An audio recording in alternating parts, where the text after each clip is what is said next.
Once upon a time, in the heart of Delta State, Nigeria, where the palm trees sway gently over red earth and the river Ethiopia sings through the night, there lived a girl whose beauty could silence a crowd. Her name was Oghenewede, a name that means God has heard. But no one in the village of Evreni truly knew what God had heard when she was born. She came to the village quietly with only her aunt, a silent old woman who never joined meetings or festivals. They said they lost their home in a fire near the river, and the people, out of pity, welcomed them. But Ogenewede, she was different. She never ate meat. She never stayed out after dark. And when drums began to beat, she would disappear like smoke.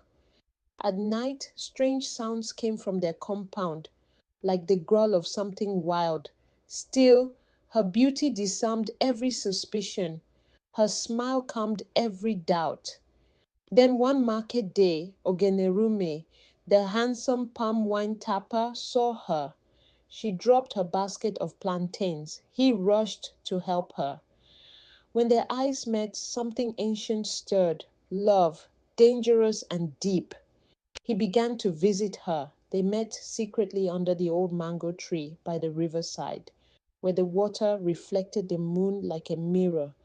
And one night, under that same moon, Rume knelt before her and said, Okenewede, my heart belongs to you.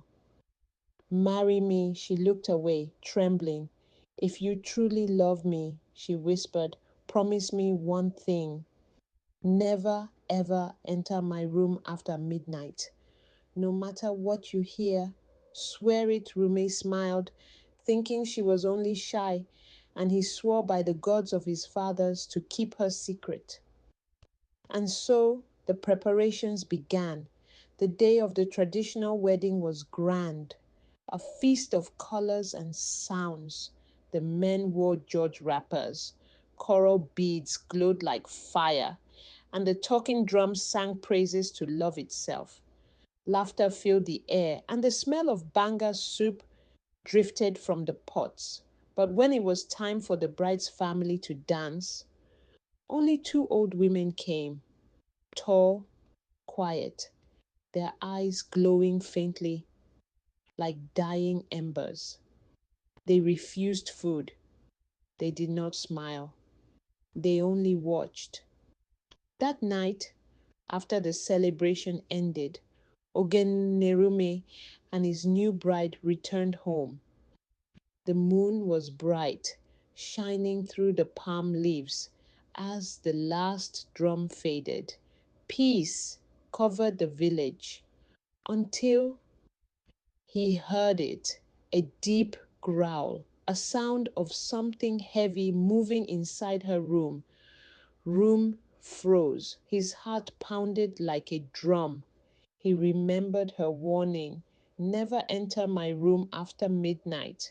But curiosity whispered in his ear, and love blinded his fear. Slowly, he pushed the door open, and there, lying on the floor, bathed in moonlight, was a leopard, golden fur shining, spots gleaming like fire. Around its neck hung the cowrie bracelet he had given her by the riverside. His breath caught, his knees weakened. The leopard turned, its eyes glowing like twin suns. Then, in a voice both human and haunting, it spoke, Room, you promised me. He screamed and stumbled back. Villagers rushed in with lanterns and cutlasses. But before their eyes, the leopard began to change, its body twisting, fur melting into flesh, until half of her was woman and half of her was beast. She wept. I loved him, she cried. I left my kind for love. But now you all know what I am. And at that moment, the two old women stepped forward. Their eyes blazed like fire as they spoke. She broke our covenant. She belongs to the leopard clan. The children of the forest. She cannot live among men.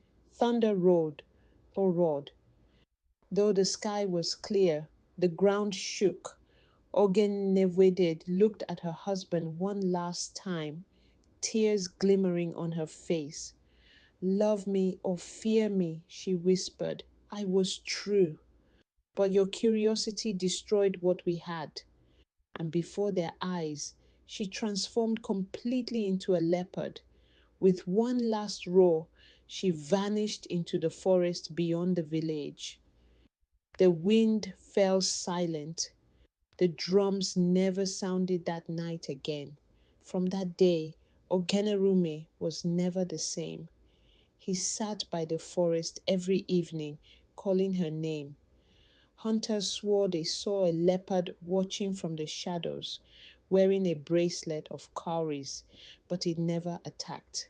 And sometimes, on quiet nights, when the moon is full, the villagers still hear a woman crying from deep within the forest, her voice blending with the roar of a leopard.